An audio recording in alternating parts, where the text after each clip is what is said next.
Meus queridos irmãos, uma boa noite, a graça e a paz do Senhor Jesus. Como é bom poder retornar a esse momento de adoração junto com os irmãos. Como é bom estarmos no dia do Senhor, sobretudo nesse domingo, porque é o domingo em que a cristandade traz à memória o domingo espetacular, maravilhoso da ressurreição do Senhor Jesus, quando o poder de Deus se manifestou de uma maneira poderosíssima e fez com que o seu Filho de sepultos deixasse aquele túmulo e finalmente voltasse à vida para reger o cosmo e triunfar por meio da sua glória, que é maravilhosa, e vindo finalmente a reger as nossas vidas pelos séculos dos séculos. Portanto, uma verdade maravilhosa que nos consola é saber que a cruz está vazia, o sepulcro se encontra vazio, mas o trono, neste momento e pelos séculos dos séculos, se encontrará ocupado, porque Jesus vive, Jesus reina, e Ele haverá de nos conduzir de uma maneira triunfante por toda a eternidade, porque nós somos ovelhas do seu pastoreio, nós fomos comprados por meio do seu sacrifício vicário lá na cruz do Calvário. E neste domingo em especial, tudo isso vem à tona às nossas mentes, ao nosso coração, de modo que nós voltamos, irmãos, a descansar. Se estávamos preocupados, nós voltamos a confiar. Se estávamos ressabiados, porque o nosso Deus vive, o nosso Deus reina. E como é bom abrir os olhos mais uma vez pela manhã com essa certeza maravilhosa de que Jesus venceu e de que Ele vive. E como nós devemos nos confortar e mutuamente nos consolar com essa certeza maravilhosa, porque se de fato Jesus ressuscitou, e nós temos a certeza absoluta de que Ele sim ressuscitou, no grande dia do Senhor nós também ressuscitaremos, se for o caso de já havermos morrido antes desse momento espetacular. Se porventura estivermos vivos, que será sem dúvida o desejo do nosso coração, teremos um corpo transformado e estaremos para sempre com o Senhor em glória, aproveitando das bodas do Cordeiro, onde finalmente nós teremos a certeza absoluta, inabalável, de que tudo que nós estivemos experimentando neste torrão chamado planeta Terra terá valido a pena, porque nós estaremos num paraíso de glória com o nosso Deus que é todo-poderoso. Eu espero que ao tempo em que você esteja acompanhando essa transmissão, que você esteja em paz com a sua família, com seus entes queridos, aí no conforto do seu lar, ou mesmo em algum outro local. Os irmãos sabem muito bem que nós nos encontramos num momento muito difícil, estamos enfrentando uma terrível pandemia, efeitos danosos têm se manifestado, existem ondas que estão atingindo e que ainda atingirão o Brasil e que talvez, quem sabe, venham a abalar as nossas vidas, áreas específicas da nossa existência, mas sobre todas essas coisas reina o Senhor. Portanto, que você se encontre em paz, que você se encontre em conforto, espero que você esteja bem, espero que o Espírito Santo em graça e misericórdia esteja cuidando do aspecto emocional da sua vida. Há muita pressão nesses dias, mas eu tenho certeza, irmãos, que aquele que iniciou a boa obra haverá de completá-la até o dia de Cristo. Enquanto houver dia e noite, enquanto houver sementeira e cega, enquanto houver frio e calor, irmãos, o nosso Deus haverá de cuidar de nós, a sua misericórdia haverá de ser suficiente. Portanto, descanse o seu coração, no nome de Jesus, porque Deus tem cuidado de você, porque Deus permanece no trono, e o nome dele haverá de ser glorificado. Portanto, com essa palavra inicial, eu gostaria de iniciar a nossa reflexão, mas eu também gostaria de convidar você a abrir a sua Bíblia, num ponto específico nesse momento, um texto que Deus esteve propondo ao meu coração já há alguns dias, se encontra na primeira epístola que Paulo escreveu aos Tessalonicenses, no capítulo 5. Portanto, por gentileza, no nome de Jesus, abra sua Bíblia comigo em 1 aos Tessalonicenses, capítulo 5, e nós estaremos fazendo a leitura da palavra do Senhor do verso 1 ao verso 11. 1 aos Tessalonicenses, capítulo 5, do verso 1 ao verso 11, de uma maneira breve. Nós estamos pensando um pouco a respeito de um tema que tem me acalentado muito esses dias, enquanto me preparava para ter essa conversa com vocês hoje à noite. Na verdade, eu me propunha ao longo desses dias a responder uma pergunta, que seria: como preservar o nosso coração em tempos de crise? Como permanecer perseverantes em tempos de crise? E a resposta, irmãos, não é outra senão mantendo os olhos fitos no Senhor. Nós permaneceremos e venceremos e perseveraremos até o final, se nós mantivermos os nossos olhos fitos no Senhor. E é sobre isso que eu gostaria de tratar com vocês hoje à noite, com base nesse texto. Portanto, vamos à leitura da palavra do Senhor. O apóstolo Paulo, escrevendo à igreja de Tessalônica, nos diz assim: Irmãos, relativamente aos tempos e às épocas, não há necessidade de que eu vos escreva. Pois vós mesmos estáis inteirados com precisão de que o dia do Senhor vem como ladrão de noite. Quando andarem dizendo paz e segurança, eis que lhes sobrevirá repentina destruição, como vem as dores de parto, a que está para dar à luz, e de nenhum modo escaparão. Mas vós, irmãos, não estáis em trevas, para que esse dia, como ladrão, vos apanhe de surpresa. Porquanto vós todos sois filhos da luz e filhos do dia. Nós não somos da noite, nem das trevas. Assim, pois, não durmamos como os demais. Pelo contrário, vigiemos e sejamos sóbrios. Ora, os que dormem, dormem de noite, e os que se embriagam, é de noite que se embriagam. Nós, porém, que somos do dia, sejamos sóbrios, revestindo-nos da couraça da fé e do amor, e tomando como capacete a esperança da salvação. Porque Deus não nos destinou para a ira, mas para alcançar a salvação mediante nosso Senhor Jesus Cristo, que morreu por nós, para que quer vigiemos, quer durmamos, vivamos em união com Ele. Consolai-vos, pois, uns aos outros e edificai-vos reciprocamente, como também estáis fazendo. Amém? Vamos a uma palavra de oração. Senhor, no nome de Jesus, que em graça e misericórdia o Teu doce Espírito Santo permita que nós venhamos a compreender aquilo que Paulo nos propõe nesse texto. Fala conosco, Senhor, de uma maneira simples e objetiva, para que nós possamos assimilar as profundas verdades que porventura o Senhor vier a nos propor aqui. Permita que os meus irmãos possam descansar nesse momento e confiar, meu Deus, ainda mais no Senhor, sabendo que enquanto, ó Pai, eles descansam em Ti, o Senhor pode realizar obras maravilhosas e portentosas em suas vidas, porque de fato o Senhor tem cuidado de nós. É assim, ó Deus, que nós oramos e por tudo Te agradecemos, no nome de Jesus. Amém. Portanto, irmãos, uma primeira verdade poderosa aqui, que nós encontramos do verso 1 ao verso 3. A vinda do Senhor será certa e repentina. O nosso Redentor retornará.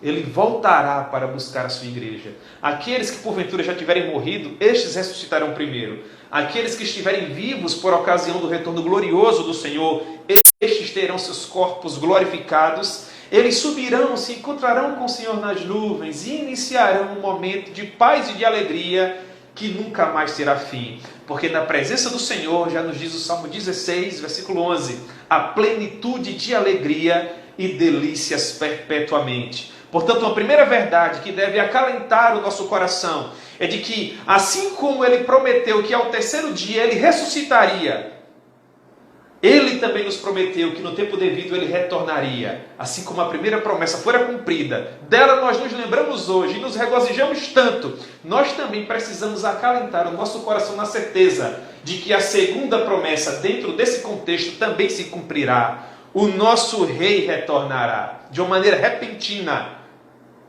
e nos levará consigo para o seu reino de glória, onde a nossa alegria jamais será fim. E Paulo trata desses pormenores do verso 1 ao verso 3, dizendo assim, verso 1, irmãos, relativamente aos tempos e às épocas, não há necessidade de que eu vos escreva. Quando Paulo inicia esse verso 1 com a palavra irmãos, ele procura nos trazer à tona a verdade que ele estava escrevendo para crentes, ele estava escrevendo para cristãos, ele estava escrevendo para pessoas que já possuíam um relacionamento com o Senhor Jesus. E Paulo diz a essas pessoas que relativamente aos tempos e às épocas, não há necessidade de que ele viesse a lhes escrever.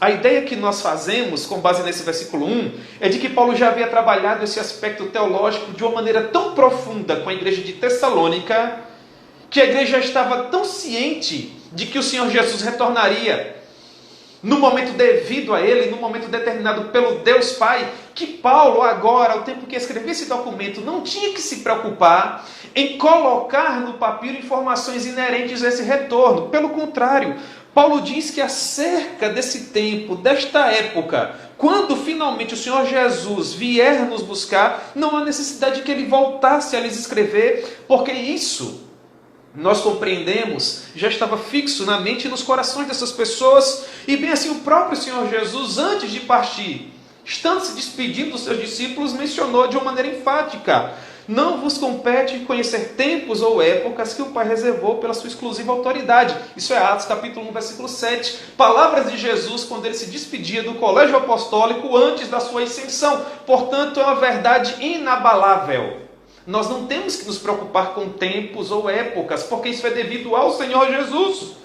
Compete a nós, enquanto cristãos, descansar no Senhor e confiar na palavra dele. Controlar o mundo, controlar o cosmos, controlar o momento devido do seu retorno compete a Jesus. Portanto, nós não temos que nos preocupar com isso, nós só temos que confiar na palavra dele. E Paulo avança pelo versículo 2 e diz: pois vós mesmos estáis inteirados com precisão de que o dia do Senhor vem como um ladrão de noite. Paulo diz na porção inicial do versículo que a igreja já estava inteirada, que a igreja já havia recebido uma informação precisa. Estais inteirados com precisão de que o dia do Senhor, dia com D maiúsculo, enorme, o dia glorioso do Senhor, o dia do retorno do nosso rei, virá como ladrão. E a palavra, em N outras passagens, nos assegura que o ladrão, dentro desse contexto, é aquele que vem sem que o proprietário da casa esteja apercebido. Portanto, é um momento, irmãos, de repentina velocidade, de inesperada presença, e será desta forma que o Senhor retornará. Ele retornará de uma maneira, irmãos, poderosa, maravilhosa, rápida, precisa, de modo que, uma vez que nós temos essa informação, nós não precisamos continuar perdendo tempo especulando com perguntas como: quando finalmente ele retornará? Quanto tempo ainda falta? Não, irmãos, não compete a nós não temos estrutura para isso.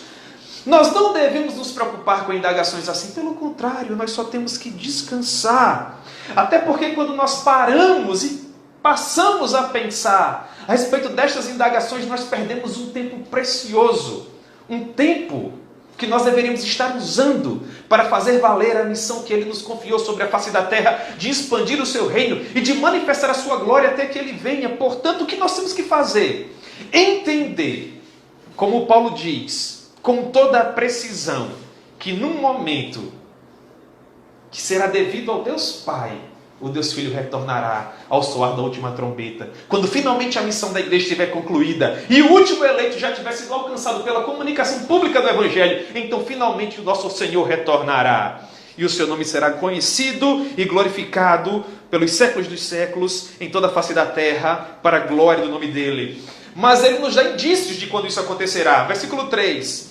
Quando andarem dizendo, e aí Paulo nos dá um exemplo do que as pessoas estarão dizendo: paz e segurança, quando as pessoas estiverem falando a respeito dessas questões, que tudo vai bem, muito obrigado, que a segurança para todos, isso entre todos os aspectos que se somam para perfazer aquilo que nós somos hoje, enquanto seres humanos, quando no nosso entendimento todos os pingos estiverem nos is, e nós não precisamos de mais nada, senão do nosso próprio conforto, dos nossos planos e projetos que traçamos para a nossa própria existência, nesse momento haverá repentina destruição.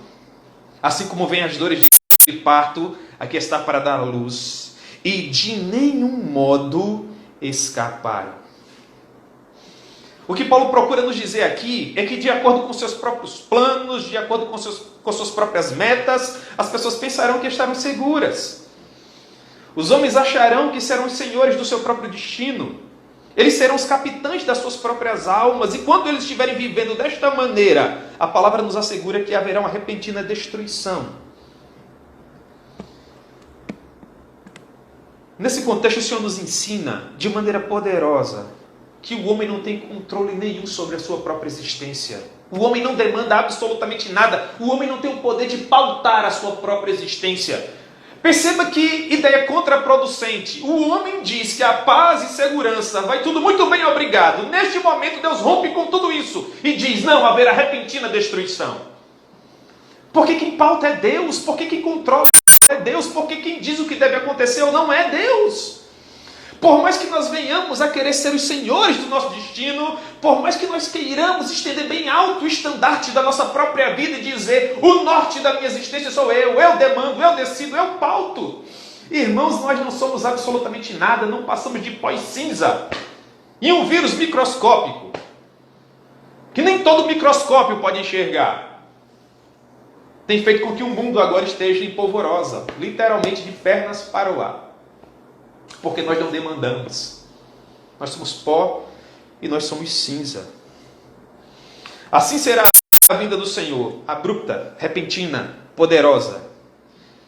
Ela retirará os homens da sua zona de conforto e lhes esclarecerá que nada, absolutamente, está sob seu controle.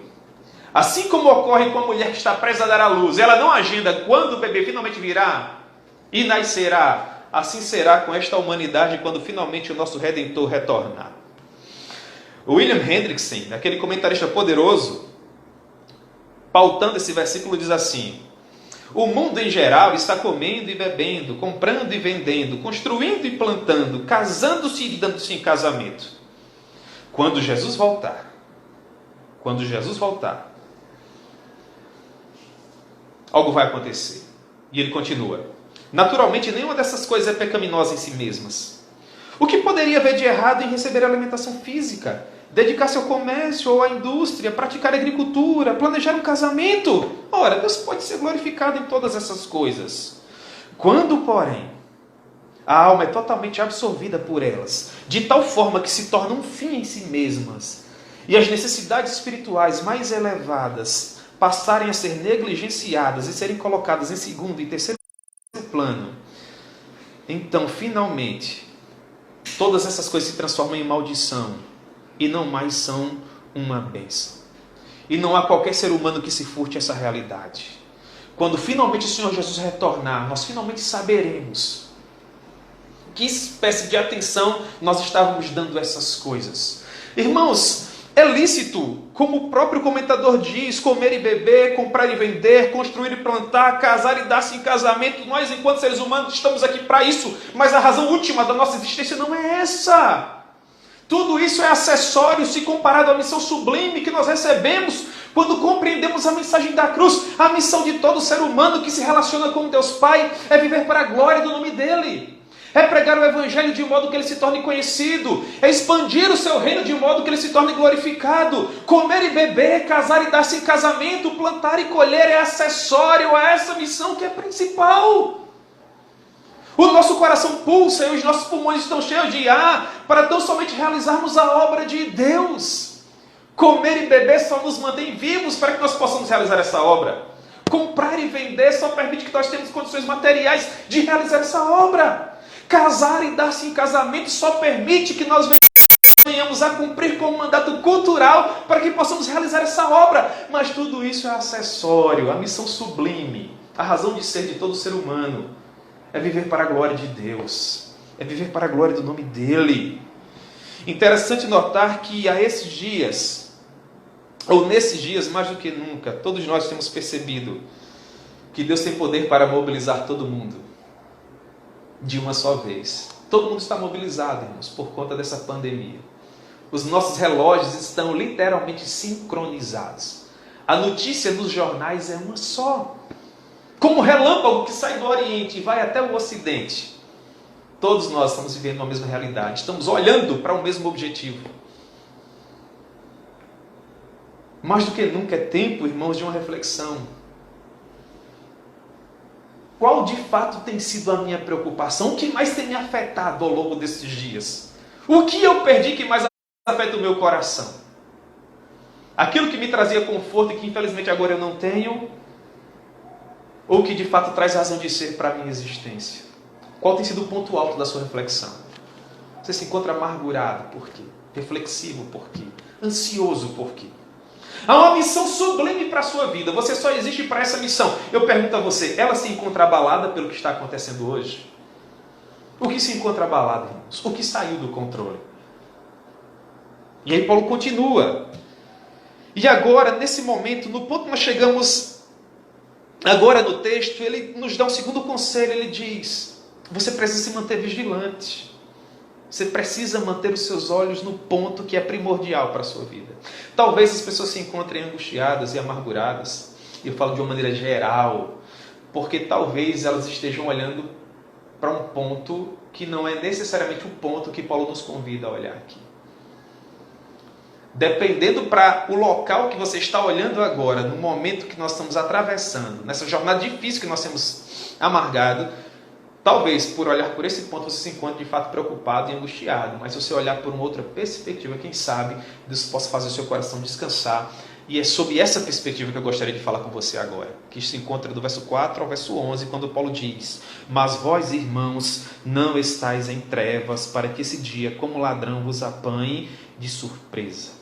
Mais uma vez, Paulo faz questão de deixar claro, de frisar que ele estava escrevendo para cristãos, tá bom? O ponto é esse: Paulo está conversando com quem é crente, com quem nasceu de novo, com quem é nova criatura. Ele diz, versículo 4, assim como falou no versículo 1, mas vós, irmãos, não estáis em trevas, para que este dia, como ladrão, vos apanhe de surpresa. Ele assevera que estes não estão entorpecidos como os demais. Com o quê? Com comida, bebida, com compra, com venda, com construção, com plantação, com casamento, com festas, com badalação, ou seja, essas coisas elas são inerentes às nossas vidas, mas elas não nos embriagam mais. Irmãos, nós não nos embriagamos mais com casamento e com dar-se em casamento, com comprar e com vender, com usufruir ou com gozar, com comer ou com se apetecer. Não, irmãos. Tudo isso é devido, nós precisamos disso, mas isso é acessório. Eu já falei para você, e eu tenho certeza que você vê dessa maneira. E nesse contexto, Paulo diz que nós não estamos mais em trevas, para que esse dia com D maiúsculo, como ladrão, nos apanhe de surpresa. Como é que a pessoa que não se relaciona com Jesus será pego de surpresa quando ele voltar em glória? Quando essas pessoas estiverem dando a mínima para Jesus, comendo e bebendo, casando-se, dando-se em casamento, plantando e colhendo, achando que são senhores do seu destino, e nesse momento Jesus retornar. Portanto, estas pessoas que vivem desta maneira serão pegas de surpresa. Mas nós que temos a mensagem da cruz, diz Paulo no verso 4, não estamos mais em trevas. Nós não temos mais uma venda dos nossos olhos. Nós sabemos que não vivemos mais para isso. A nossa realidade é outra. A nossa missão é outra, ele diz. Em outras palavras, a cruz do nosso Rei já nos preparou para momentos assim. Para os momentos que nós estamos vivendo agora. Ela já abriu os nossos olhos para isso. E como ela fez isso? Versículo 5. Porquanto, perceba que é uma partícula de explicação. Uma conjunção coordenada, tem um fim de explicar. Porquanto vós, todos, sois filhos da luz e filhos do dia. Não somos da noite e nem das trevas. Nós somos filhos da luz. Nós somos filhos do dia. Porquanto, por causa disso, é que nós não seremos apanhados de surpresa. Perceba que com essa palavra porquanto, Paulo procura explicar. O que foi que ele disse no versículo 4? Ele diz que nós não estávamos mais em trevas, para que o dia do retorno glorioso do Senhor nos apanhe de surpresa. Agora, no versículo 5, ele nos explica o que falou de uma maneira mais aprofunda, mais a miúde. Ele diz, asseverando que este dia, que dia? O dia do retorno glorioso do Senhor, não nos apanhará de surpresa, visto que nós somos filhos da luz e filhos do dia. Nós não estamos mais em trevas. A escuridão não tem mais poder sobre nós, visto que a ira de Deus já foi afastada das nossas vidas por meio do sacrifício sangrento de Jesus. O Senhor nos trouxe a sobriedade. Nós não estamos mais entorpecidos com aqueles que vivem ou que não possuem uma esperança, porque a cruz do Senhor já nos reorientou para isso. Portanto, nós não temos mais o que temer, visto que nós sabemos que a soberania de Deus, que já nos alcançou, será a mesma que nos manterá incólumes e seguros até o retorno glorioso de Jesus. É por causa disso, irmãos, que nós somos filhos do dia e filhos da luz. E porque nós somos filhos do dia e filhos da luz, Paulo diz no versículo 6, assim, pois, agora ele conclui, que escritor maravilhoso, assim pois, pelo fato deste dia não te pegar de surpresa, pelo fato de você estar preparado, porque você já for iluminado pela luz do Evangelho, assim pois, versículo 6, não durmamos como os demais, pelo contrário, vigiemos e sejamos sóbrios. O que seria esse dormir que Paulo propõe aqui? Ora, significa viver como que se nunca houvesse de vir o dia do juízo do Senhor. Pressupõe a existência de uma pessoa que vive completamente relaxada do ponto de vista espiritual e moral. Retrata a condição de uma pessoa que se comporta assim. Assim também nós encontramos a descrição, por exemplo, das virgens loucas de Mateus capítulo 25, que viviam displicentes, achando que o noivo nunca retornaria, até que finalmente ele vem e as apanha desapercebidas. Mateus, escrevendo o seu evangelho no capítulo 13, nos diz que que vindo ele, ou seja, o Senhor, não nos apanhe inesperadamente, não vos ache dormindo. Portanto, nos diz o Senhor, vigiai. O que é que Paulo nos diz? Qual o seu argumento? A que conclusão ele chega? Ele diz que nós já fomos iluminados para o dia do Senhor, para que ele não nos apanhe de surpresa. Ele continua elaborando e nos diz que nós somos filhos da luz, já fomos iluminados pelo Evangelho. E finalmente no versículo 6 ele diz assim, pois não durmamos como demais, ou seja, não permaneça entorpecido. Não permaneça como se você tivesse com seus olhos vendados. Não permaneça como se você não tivesse condições de fazer uma leitura bíblica, evangélica, cristocêntrica do momento histórico que você está vivendo, porque você já foi iluminado, você já foi esclarecido, você já sabe de onde você saiu e para onde você vai. Não se deixe enlevar por qualquer tipo de pressão que possa habilitar para tirar o foco da sua vida e da sua existência. Não se comporte como se você estivesse ainda dormindo. Pelo contrário, seja vigilante. Em outras palavras, ser vigilante é viver uma vida santificada, consciente do relacionamento que você tem com Jesus, de que um dia ele virá em juízo. Pressupõe uma preocupação espiritual, um comportamento moral devido. Vigilante é aquele crente que permanece com a sua lâmpada acesa, com seus lombos cingidos. Olha a ideia de Páscoa. É aquele que já fez uma passagem de um mundo de trevas, mas que agora se encontra no reino do Filho do seu amor. E é nessa condição, vigilante, que ele aguarda a volta do seu rei. Conforme nos diz 1 Coríntios capítulo 16, versículo 13. Sede vigilantes, permanecei firmes na fé, portai-vos varonilmente, fortalecei-vos. E aí ele continua, porque os que dormem, é de noite que dormem. E os que se embriagam, é de noite que se embriagam. Dois pontos importantes no versículo 7, ele diz, os que dormem, é de noite que dormem. Quais seriam os primeiros? Esses que dormem, ora, seriam aqueles que se comportam como que se nada de tão grave estivesse acontecendo. Como que se o pecado ainda não manifestasse os seus efeitos danosos e não matasse e prejudicasse tantas pessoas. E agora estas pessoas, num momento de pandemia como esse, que diziam assim, o dia mau nunca virá, esse evangelho que é pregado não é de fato uma verdade urgente, nós somos os senhores da nossa própria vida. Estes agora estão dormindo e se encontram, irmãos, em uma verdadeira penumbra. E para estes falta esperança. E por que falta esperança? Porque eles não sabem onde chegar, eles não sabem qual é o fim. Eles utilizavam uma lâmpada caricata, eles utilizavam o subterfúgio do dinheiro, da fama, do luxo, da pompa, do status. Aí tudo isso é tirado, a lâmpada é apagada. E agora Paulo diz, os que dormem agora dormem finalmente de noite. Essas pessoas, de fato, quem sabe, elas sim têm motivos para se encontrar agora sem esperança. Seria o primeiro ponto. O segundo é os que se embriagam, os que se entorpecem. É uma segunda categoria de pessoa. As primeiras, elas não estão nem aí para a verdade. As segundas aqui, da parte B do versículo 7, até conhecem a verdade, mas preferem se entorpecer, ludibriar a sua mente, para que essa verdade não lhes apanhe com toda a sua força, com toda a sua eficácia. Eles entorpecem os seus sentidos, para não ter que se posicionar, tomar uma decisão quanto ao conhecimento que já possuíam, ou que possuem da palavra de Deus. O que une, portanto, os dois grupos? o fato de que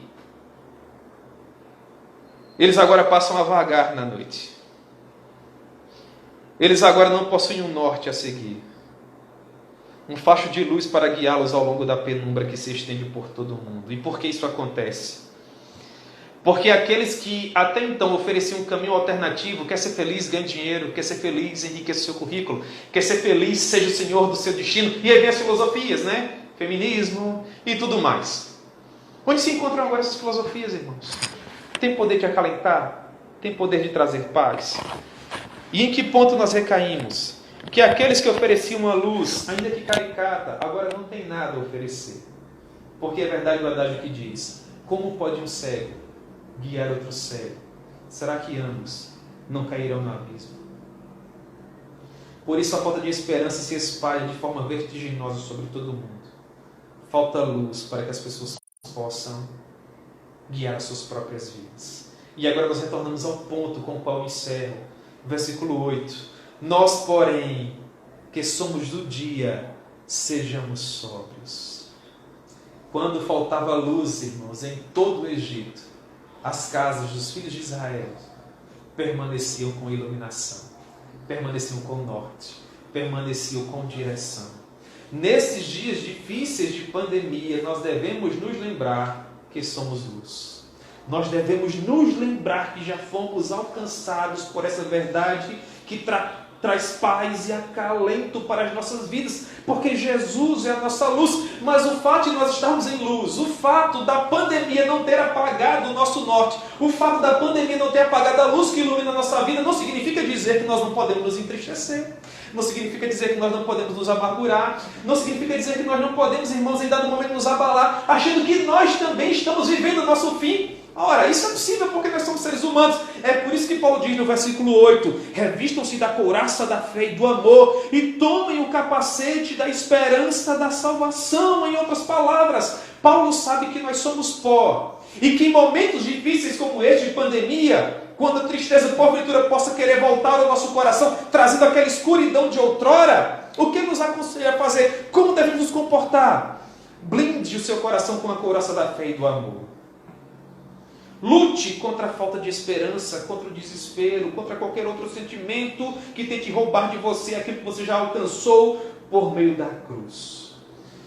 No versículo 8, Paulo nos convida a lembrarmos de quem nós somos, do que já foi feito por nós por meio da cruz. Ele diz: tome como proteção, como capacete, para proteger a sua mente, a esperança da salvação. Ou seja, proteja sua mente com a certeza inabalável de que por mais que o mundo venha transtornar-se, o que você conquistou por meio da cruz de Cristo não pode ser afetado. E como eu poderia resumir isso? A certeza incontestável do triunfo da cruz produz para nós, que somos cristãos, uma paz que excede todo o entendimento. Todo o entendimento. E por que eu posso asseverar isso com tamanha segurança? Versículo 9. Esse versículo 9 deveria ser escrito com letras douradas, porque eu amo. Amo profundamente. Quando Paulo diz assim: porque Deus não nos destinou para a ira, mas para alcançar salvação mediante o nosso Senhor Jesus Cristo. Deus não tem prazer no sofrimento do justo. Pelo contrário, há um propósito soberano por trás de todas as coisas. Nós que compreendemos o genuíno Evangelho, que estamos na luz, que somos sóbrios, não devemos nos esquecer que no sacrifício de Cristo toda a ira foi retirada. Nós não sofremos uma pandemia porque Deus se encontra irado conosco, que somos produto do seu amor. Pelo contrário, não há ira, a ira foi retirada. Só o que nos acalenta é saber que deve haver um propósito soberano. Um propósito que nos diz que por trás dessa providência carrancuda, permitida por Deus, essa pandemia que tem nos feito chorar e amargar dores e perdas e mortes, há uma face sorridente que nós ainda não compreendemos, ou quem sabe não conseguimos ver, mas ela se encontra lá, porque o nosso Deus não perdeu as rédeas da história. Ele é o Senhor do universo. Ele não nos destinou para a ira, mas para alcançar salvação, mediante o nosso Senhor Jesus Cristo. Eu vou resumir para você. Olhe para esse versículo 9 e conclua o seguinte: Deus jamais permitiria que Jesus sangrasse por nós na cruz do Calvário, para depois nos abandonar no meio do caminho. A mesma graça que nos alcançou na cruz será suficiente para nos fazer vencer essa pandemia e nos conduzir incólumes até o dia do triunfo do nosso Rei. Jesus retornará, seja no meio da pandemia ou no final, mas a nossa história só será concluída quando aquele que morreu por nós para nos salvar disser que é sim o nosso fim. E você deve descansar o seu coração nesta certeza de que Deus não nos destinou para a ira, mas para alcançarmos salvação. É por isso que eu creio, com toda a força do meu coração, que nós não ficaremos na pandemia, mas que nós venceremos a pandemia.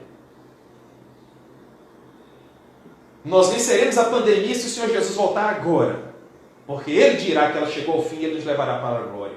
Ou nós venceremos a pandemia se aprover a Ele voltar no futuro, nós não sabemos quando. Esperando essa pandemia acabar e vendo outros problemas, outras realidades, quem sabe. Mas a última palavra sempre será dele. E ele diz, versículo 10, que morreu por nós, para que quer vigiemos, quer durmamos, vivamos em união com ele. Esse versículo 10 é maravilhoso, ele diz, para que quer vigiemos, quer durmamos. Ou seja, vencer ou perder não depende de nós, depende de Deus. Quer você vigie, ou quer você durma, uma vez que você já foi alcançado pela cruz. Não faz com que você ganhe ou que você perca. Não há mérito, tudo é graça. E é por isso que nós confiamos de uma maneira maravilhosa, avassaladora nele, de modo que finalmente ele conclui dizendo, consolai-vos, pois, uns aos outros e edificai-vos reciprocamente, como vocês já estão fazendo. Consolai-vos e confortai-vos, sabendo que Cristo morreu por você, e de que a sua vitória não depende mais de você. Você não tem que vigiar ou dormir. Você já está em união com Ele. Isso é para o crente, isso é para o eleito. E o que isso traz ao nosso coração? A certeza de que Cristo morreu por nós para nos fazer seus irmãos e co-herdeiros com Ele. Agora, Ele está nos conduzindo em triunfo até a Jerusalém Celestial. Até a Jerusalém Celestial. Nós ainda não chegamos lá. Nós ainda não estamos na glória. O que significa que nós não seremos derrotados aqui. Porque é um triunfo inabalável, inalienável, que nos aguarda no final. E esta promessa nos foi assegurada pelo nosso Rei. Ele nos prometeu que na plenitude dos tempos viria, e Ele veio. Ele prometeu que no tempo devido Ele morreria, e Ele morreu. Ele prometeu que ao terceiro dia Ele ressuscitaria, e Ele ressuscitou, e neste domingo nós estamos comemorando isso. Portanto, descanse o seu coração na certeza de que Ele também disse que retornaria, e Ele haverá de retornar. Portanto, nós venceremos e triunfaremos, e o nome dEle será glorificado. E eu espero com toda a força do meu coração que o Espírito Santo possa consolar e confortar você